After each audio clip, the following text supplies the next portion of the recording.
ఆంధ్రప్రదేశ్ రాష్ట్ర ప్రభుత్వం గౌరవ ముఖ్యమంత్రి గారు చంద్రబాబు నాయుడు గారు అదేవిధంగా గౌరవ ఉప ముఖ్యమంత్రి గారు పవన్ కళ్యాణ్ గారి సూచనలతోటి ఎప్పటికప్పుడు ధరల స్థిరీకరణ పైన దృష్టి సారించి కూటమి ప్రభుత్వం ఏర్పడినప్పటి నుంచి కూడా వినియోగదారులకి అన్ని విధాలుగా అండగా నిలబడడానికి మేము చేస్తున్న ప్రయత్నంలో భాగంగా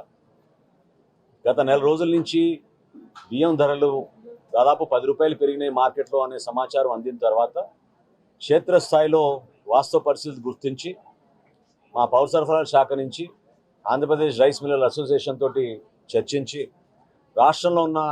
150 రైతు బజార్లోను అదేవిధంగా 500 రైస్ మిల్ అవుట్లెట్లు అంటే రైస్ మిల్ దగ్గర ఉన్న వీళ్ళకి ఉన్న షాపులు కానివ్వండి బయట స్టాల్స్ కానివ్వండి ఏర్పాటు చేసి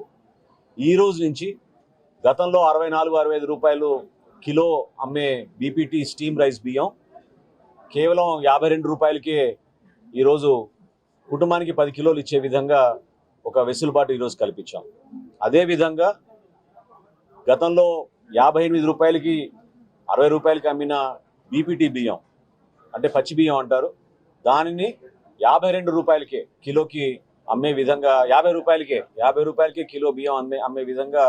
ఈ రోజు నుంచి ఏర్పాటు చేయడం జరిగింది. ఈ ఇనిషియేటివ్ ఎప్పటికప్పుడు మేము సమీక్షించుకుంటూ జిల్లా కలెక్టర్ గారు అదేవిధంగా మా డిపార్ట్మెంట్ నుంచి మాకు వస్తున్న సమాచారం వీటికి స్థానికంగా ఉన్న సమస్యలపైన ప్రజాప్రతినిధులు ఈరోజు గౌరవ శాసనసభ్యులు రామ్మోహన్ గారు ఉన్నారు. ఇక్కడ ఇంత పెద్ద రైతు బజార్లో ఏ విధంగా ప్రజలు వచ్చి సమాచారం అందిన తర్వాత కొనుగోలు చేస్తున్నారో మనమే చూడొచ్చు. ఖచ్చితంగా మా ఎన్డీఏ ప్రభుత్వం ఈ విధంగా పౌర సరఫరాల శాఖ నుంచి వినియోగదారుల కోసం రాష్ట్రంలో ఎక్కడైనా సరే ధరల స్థిరీకరణ విషయంలో వెనకడుగు వేయకుండా అందరి సహకారంతో ముందుకెళ్తున్నాం. ప్రస్తుతం ఉన్న పరిస్థితుల్లో ఆంధ్రప్రదేశ్ రైస్ మిల్ అసోసియేషన్ వారు కూడా వారి సౌజన్యంతో ఏర్పాటు చేసిన ఈ కార్యక్రమాన్ని నేను మనస్ఫూర్తిగా వారిని కూడా అభినందిస్తున్నాను, గుమ్మడి వెంకటేశ్వరరావు గారిని వారి అసోసియేషన్ సభ్యులందరినీ కూడా. ఎందుకంటే రాష్ట్ర వ్యాప్తంగా చేస్తున్న ఈ కార్యక్రమాన్ని పెద్ద మనసుతో ముందుకొచ్చి ఎక్కడ లేని విధంగా ఈరోజు ఎక్కడ చూసినా కూడా దేశంలో కనీసం 60-62 రూపాయలు పర్ కిలో అమ్ముతున్న సందర్భంలో మనం కేవలం 50 రూపాయలకి కిలో బియ్యం,